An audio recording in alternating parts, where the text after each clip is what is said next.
I will be recording. All right. Hello and good afternoon from Boston, Massachusetts. I recognize that you are joining us from all over the world, and thank you for taking time out of your day to continue to explore your own professional development. Before we begin, I'd like to share with you the outline of today's events. First of all, I welcome you to use the chat box at any time for your questions. I also welcome you to share where you're calling in from in the chat box as well. Additionally, you'll see posted shortly a link. This link is required for you to answer questions ahead of our session today, as well as questions at the end of our session as well, in order for you to receive a certificate of attendance for joining us today. I will go ahead and put these in our chat box shortly. Okay. All right. Thank you very much for putting those in. Okay. So let us launch. We will have about a 30-minute meeting and session with our speaker, Tiago Jesus from Ohio State University, and followed by a case study. We will break out into breakout rooms for about 10 to 15 minutes and then come back and listen to his expertise as we finalize further discussion as a large group. One of the big elements of the OT Echo is the breakout rooms where we can all engage in discussion for our own learning together. So we encourage you to be cameras on, particularly during that session today. Okay, take it away, Tiago.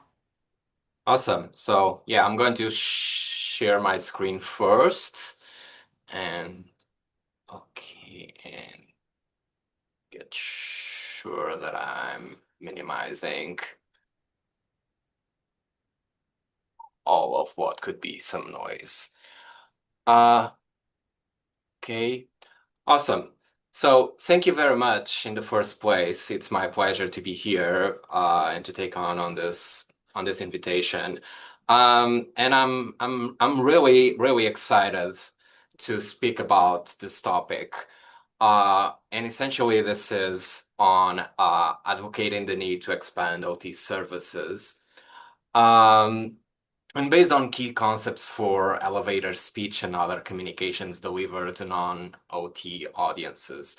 So this is probably something a little bit different than you probably are used to in these type of sessions, but also something that is going to be particularly relevant when we need to advocate for the need to expand OT service, especially in places or areas in which OT services have been underdeveloped or not developed to the point of meeting the population needs.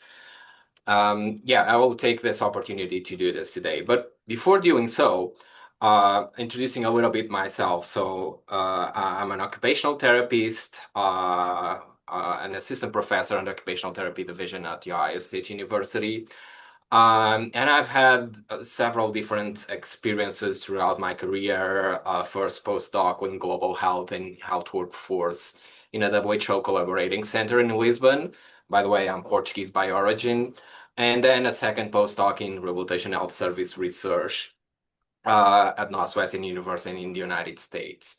So this provides me a little bit of an experience on this type of topics on health systems, health service, workforce research, but also using a lot of this type of data and global public health data.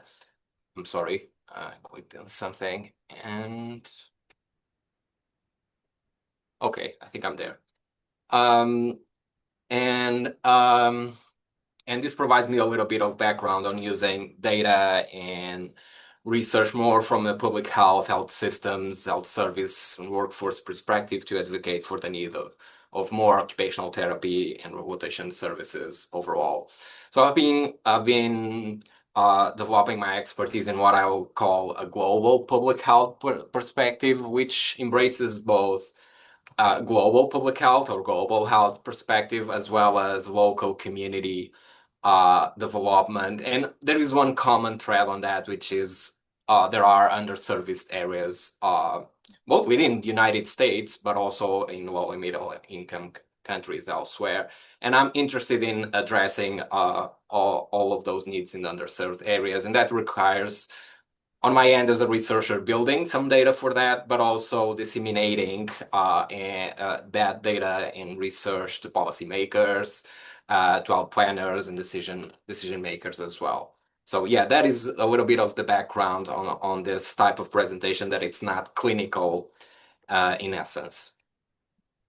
So I've been also the project lead for the World Federation of Occupation Therapy, and we had a 4-year process for developing the global strategy for the occupational therapy workforce, which was launched last year, and there is now a hub in the WFOT website, in which you can find not only the strategy itself, but a lot of other resources related with how to expand the occupational therapy workforce for member associations or any other interested persons. As you observe, we actually had a webinar yesterday, November 12th, and we have a set of webinars also explaining the strategy and some of its components as well. And I was present at this panel in this webinar as well. So I'm using also some of that expertise for building this presentation. So the agenda for today can be divided in 3 points. So first is why, and the why is a very important question, and a question to be made first. Is there a need for advocacy on OT expansion? And only then we are going to jump to the key strategies and formula when we need to address non-OT decision makers. So essentially for how to do that. So we're going to start with the why, and then we're going to the how to do it. And then we will address the case studies in terms of, and I'm going to have 2 case studies, both for high and low income country scenarios, aligned with that local perspective, in which there are needs for expansion in underserved areas in every of those contexts. So I'm going to provide an example of each. So, and sometimes when you need to present something about the need to expand OT services to non-OT audience, we first need to explain what is OT in the first place. And sometimes this is where we can start with some common mistakes. You probably don't need to be as detailed as we typically are within the professional circles, but essentially just need to provide an overall glimpse of what the profession is and what could be the impact of it. So maybe something on the realm of being an health and rehabilitation profession that aims to have an impact on regaining function, on social participation for a range of people with or at risk of disabilities. And I would provide a clear note to avoid a lot of profession-specific jargon that non-OT stakeholders might not understand, such as occupational justice, occupational engagement, occupational, a lot of things that we tie to the word that are part of our professional knowledge, frameworks, and background, but it may not be as interest to go as deep on that for essentially providing a glimpse of what OT is and might be needed in the first place. And then probably the question more important is focus on the question why. If we need to provide some information for any decision maker at the community, state, country, or international level, or even service level, we need to focus on the why there is a need for, and why should be a priority for we to expand the OT service. By expanding OT services can be starting or beginning to develop the profession in a country which has not been developed, or in which there are no OTs, or beginning to start a service in which OT is needed or it typically is used. For example, in mental health, and in many countries, many contexts, there are not a lot of OTs working in mental health. Or another type of need to expand, or the need for OTs as an workforce and OT services overall. So the first will be always a question on not the how to do that, but why this is a needed, why this is a gap, why do we need to expand the OT workforce and the OT services overall? So, and on this topic, on the need to expand OT services and on the why, the first we need to address, it's probably for should make this, what is the population, so societal, or if we're addressing a service, the service problem or challenge. So typically, we don't start to provide by providing a solution or the means to achieve that end or the way we could expand the OT services. That's only something that is going to really matter if the person, your target audience, is going to understand why this is important, where is the gap, why they should care about it. Um, and if we're going to address, for example, the population society level more at the state or country level, you would, for example, address the issues like the OP helps address the global burden of disability, such as the increasing burden of chronic conditions, the population aging, and because we are having increasing survival rates of stroke, of dementia, of people aging and being more prone to having hip fractures. These are types of language that any health stakeholder or health policy maker would really understand that there is a need, there is a growing burden of chronic conditions derived by population aging. And of course, OT is going to be part of the solution to address that global burden. There is, even in low and middle income countries, there is this kind of transition between what were infectious conditions as a major global burden of disease, and they still are, but increasing there is a need to capacitate those countries on the ability to address this global burden of chronic conditions and disability as they get successes in improving survival rates. The more disability it's going to arise from that in a prevalence or population health perspective, and it's something that is going to resonate with those decision makers. Then we must highlight that OT is instrumental for that, and how that OT is going to reduce or help prevent any negative impacts of disability, not only on the person's function and quality of life, but also on caregivers, on health systems, on social, and it's going to provide social sector benefits. If we can prevent or if we can robotate a person to be able to be functionally independent versus having a dependent role, that is going to affect their own caregivers, which are going to be able to work. That is going to save a lot of social sector benefits that don't need to be paid. And that is going to prevent readmissions or secondary conditions from the disability. So there is a lot of benefits that could arise for that from a systems perspective, not only from a health perspective, even economic productivity. If someone after a stroke is able to get back to work, that is going to add to the economic productivity versus staying as a functionally dependent person with someone as a caregiver taking care of that person. So both the caregiver and the person who have had a disability can enhance the economic productivity of the region, of the country itself. So when we mention that we might need to expand or invest, and probably the word is this, on OT services, this is more an investment than it's actually a spending, according to all those reasons. And also, for example, if we are looking for low and middle income countries, many of those health systems were not building the capacity and not currently prepared to address that global burden of the disability, and a lot of their human right mandates, such as the UN Convention on Persons with Disabilities, that will require access to rehabilitation. So there was in building capacity, so building new cadres, training a new profession, or going from a marginal number of those professionals to a sizable number of those professions implies intentional action and investment. It's just not going to occur spontaneously. So yeah, a little bit more on the need for advocating for the expansion of OT. So OT isn't a large profession with tons of face value in many contexts.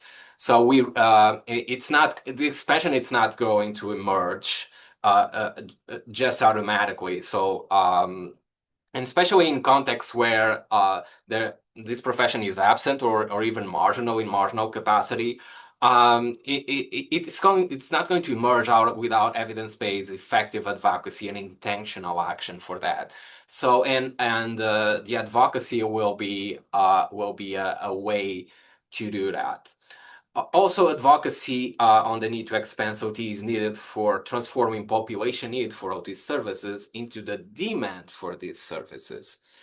For example, you are not creating more population need for occupational therapy. That population need exists or existed for a long time. Um, Even though there is a need to transform what the population needs in terms of OT services in a demand, in an out-service demand for those OT services. Because even though there is a certain prevalence of strokes and other disabling health conditions, there is a system that needs to be created for providing a demand for OT services, for then those OT services being provided to the population. For a context in which there are no OT services, no one is going to look for a service that is not going to exist. Probably people don't even know that exists. People don't even know that they need it, even though they need that service. So the advocacy it's very helpful in trying to transform that need into a demand, and then transform that demand into human resources capacity to meet that need and demand. Also, something that we probably need to do when we are advocating for a non-OT audience on the expansion of OT service is that we need to change any perceptions of meeting disability needs that in many contexts in which they are not well developed, it's sometimes perceived as a luxury versus other sometimes thought as more pressing out needs and not a need. So there is an important reasoning for or argument to be made on this regard. And the best way to do that is to use some data. So I'm going to use even some data of some of the works that I've done before. For example, along with some other clients, we were able to use data from the Global Burden of Disease study. This is a meta study that every policymaker, health system planner know about. They know their metrics. This study really points for the gaps or the burden of disease that exists in different locations with very trustable numbers. So when we're trying to identify the need for OT and broader rehabilitation expansion, probably the best way to do it is to use data and concepts that these persons are very used to know and to use. And for example, in this study, we were finding that we had um, uh, uh, years lived with disability rates, which is our indicator of rehabilitation need using this metric of the Global Burden of Disease study, moving worldwide at 17.3% rates, which means that even not accounting for population growth, there has been a lot of growth in the need for rehabilitation in 20 more than 25 years. And in low and middle income country and using count numbers, it more than doubled, even though this was more due to population growth and not necessarily for an increased need per population count. And in red, we are going to see the numbers in age standardized ELD rates, which kind of discount for the aging of the population. And in red, we see that we have either negative or very low positive growth over time. Essentially, what it means is that the growth we observe in the other metrics were accounting for the age. If we discount the age, there has been no growth of rehabilitation needs whatsoever. But indeed, we have population aging, and that's the reason why we have those numbers in orange showing greater need for rehabilitation services overall. And even this occurs across condition types. We also analyze this across different types of rehabilitation and other needs also addressed by OT. Well, more than 50% of those needs were coming from musculoskeletal and pain conditions. But for example, for neurological conditions in upper middle income countries, there was an exponential growth, so an accelerated growth over time. And this of more than 66% during the last 27 years. And this is something that is very triggering and important for decision makers that need to really try to establish the capacity to address to this exponential and large growth of rehabilitation needs all across conditions. So, and why to non-OT audiences? Well, I would say that when OT needs an expansion, the non-OT audience are the ones that can do that. Even though we may want to do it, may want to be able to do it, we might not have the decision-making power to do that. So we might need to engage and really portray that need, and convincingly so. I'm going to show some formula on how to do that with policymakers, with health system planners, with system administrators, with hospital administrators, with public health agents, with funders, including international funders, with any referral sources for if you need to have more OT or more referrals from medical doctors to OT to increase the demand, you may need to explain and provide an advocacy of how they should refer more OT, more clients for OT services, and then expanding the demand for OT services. And then why elevator pitches? Another communication. So elevator pitches are kind of rapid communications, 2, 3, 5 minute communications. And typically this is the time that we might have to address those decision makers, to be able to show the need for an OT expansion. So one may need to create that opportunity and to ask for providing those rapid communications, those elevator pitches, those rapid presentations, those policy briefs. So the thing that I'm doing now with more than 30 minutes, that's not an elevator pitch. An elevator pitch should have been done in much less time than that. And as much as possible, we would like to support our advocacy either by any research paper or any database figures or any important number or any graphic or any knowledge synthesis, and also human rights obligations or any of those demands that might be able to trigger the need to change. But if speaking for data, I'm going to change, for example, I'm going to provide here, for example, a figure from the World Federation of Occupational Therapists Human Resources Project, which is very illustrative of the disparities that exist in the number of occupational therapists per head of population across those countries. So while we have, for example, 24 therapists, occupational therapists per 10,000 inhabitants in Denmark, we had a lot of countries with much less than that. Not only low and middle income countries, but if you're going to look at Italy, that just has 0.4%, 0.4 occupational therapists per 2,000 inhabitants, and that's a massive difference. So this data is very illustrative on how, for example, Italy needs to do something about it, and we're working with a National Association of Occupational Therapy in Italy. We're just publishing a paper about those numbers and with more details about Italy. So it was just accepted for publication. While we don't have yet that paper, we also have some information about whether there is those disparities across high-income countries, because there is not, the issue is not only about low and middle-income countries. There is high variation among high-income countries as well. As we can observe in this graphic, in blue, we have the rehabilitation need using the global burden of disease data that I was showing to you before, but for countries. And yeah, there are some variations across countries in that blue bar, but they are not massive.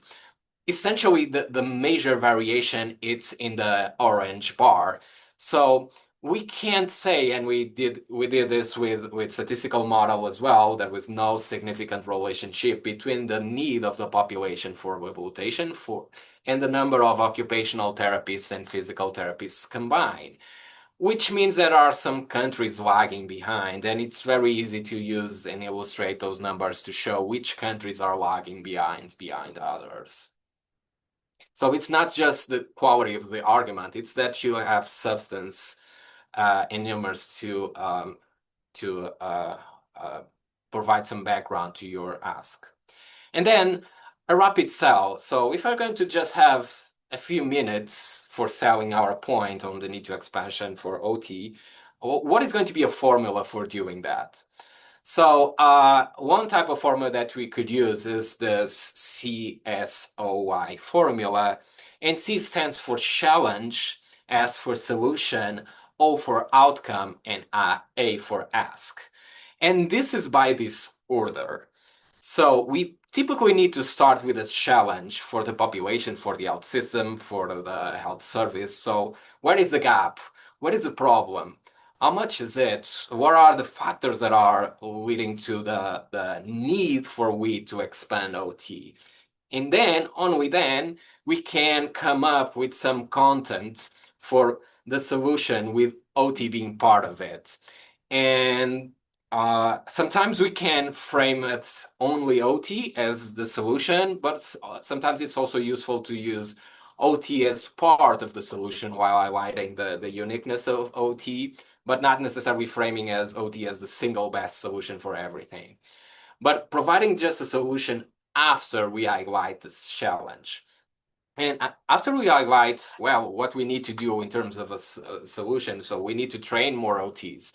We need to employ more of them. We need to employ more of them in mental health. Whatever it's going to be the solution, we need to provide an indicator of what is going to be the outcome of what you're trying to achieve, and usually measurable. Are we trying to meet the same standards or the same ratios per population that I was showing in the last graphic? So what is the type of outcome that you're trying to achieve? Or just reduce that gap by half? Somehow we might need to provide some measurable target as an outcome for what you are asking for. And on with them, you come with an ask. So, and an ask will be what will be instrumental or what do you need to start. So I'm going to provide an illustrative example for this. So for the challenge or the problem, you can highlight the problem or health system problem challenge. So we can focus on the public health, on the sustainable development, on the social community, on other issues that the solution is trying to solve. And I mentioned some of those in terms of facilitating the integration in the community, reducing the burden of caregivers, whatever is the scope of your the need for your expansion. Really highlight well what is the type and ideally with numbers on the challenge and the process. Only then you're going to jump to the proposal solution. So move from what we do to the value and impact of OT can do. So at this point, don't say what are the types of interventions that OT do. Essentially, need to say what is the type of impact and value that OT is going to create for the population, and how essentially OT is going to help those challenges. It's going to enhance independent living. It's going to free up time from community for formal caregivers to enhance productivity. How that is typically done.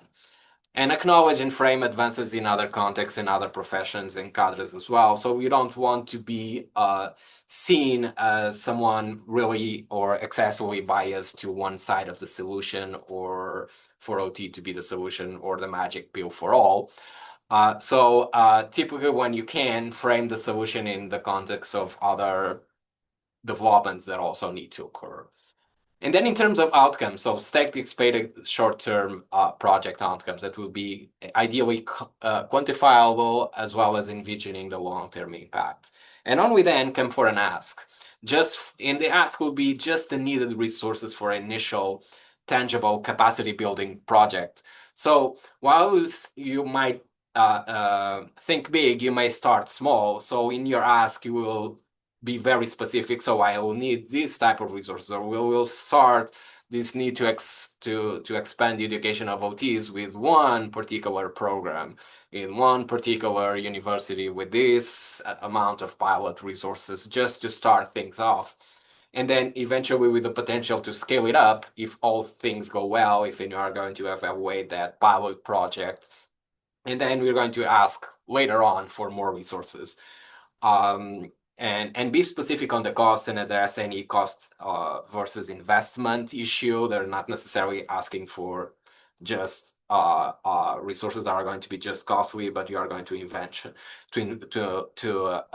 invest in a needed out system strengthening, and also allude to the cost of not doing anything, because sometimes people don't frame being inactive as a cost. But if you don't act on a problem, that has a cost as well. There is a cost for the population, for the health systems, and so on. And we then have the case studies for that, in which is going to be detailed for an high-income country as well as for a low-income country. What is the type of challenges? Illustrating all of those things and applying this framework and this acronym here. So I highlighted in bold some of the key elements that would need to be present, and probably would be able to deliver this in 5 minutes, in a 5 minutes speech or pitch. And whenever possible, I was also highlighting in blue. Sometimes if you have any data or any relevant thing that you can allude to, you can also provide a link, a QR code for that. For example, if I'm providing that figure, we can allude to that information for more detail. I'm not going to read everything because this is going to be used for the case study, so I'm going to go in deep with this in any of those cases. You can go for both cases or just one as you prefer. And this one would be the case for a low-income country as well. So yeah, we will have time for discussing any of those cases or both. And essentially, how do you think that this type of framing and sequence help to communicate the message that OT, or successfully or effectively communicate the message that there is a need for OT expansion. And you can also try to be on the decision maker's shoes and really think if you'll be convinced to act upon this type of framing or this type of pitch. Also, you can take the opportunity to try to enhance this, because this is not necessarily, it was not built to be a perfect case example.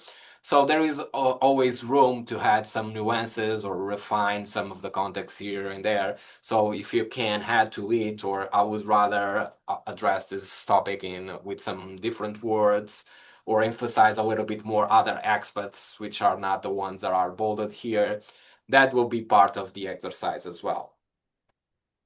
So thank you very much. I hope you have enjoyed the presentation, and especially I hope that you are going to enjoy the discussion about those cases and how well those were made, how well the message can be communicated to a decision maker, and essentially on ways to improve it that you might identify as well. So thank you very much. Wonderful. Thank you so much, Tiago. I can actually see this framework being used in a variety of different ways, and I look forward to everyone really exploring this element of their practice and expertise. I've chosen to share my screen to further ground the rest of the group of what will happen next. We have a case study. There's actually two to choose from. What will happen shortly is that we will pause this recording and we'll send you into a breakout room, which is led by an echo facilitator, similar background to ours, the green. And in that room, you will be there for about 15 minutes or so. We ask that you turn your cameras on and engage. It's the element of professional development through engagement. I do recommend that you take a minute or so to read each case study, each paragraph listed here, and then potentially your group choosing one case over the other to maybe ground your discussion first to get through the first three breakout room questions that are listed here. We'll come back in about 15 minutes. We'll give your group a 5-minute warning. And then we'll have Tiago answer your questions Yeah. and take us home with the last 10 minutes of our time today with our own professional development.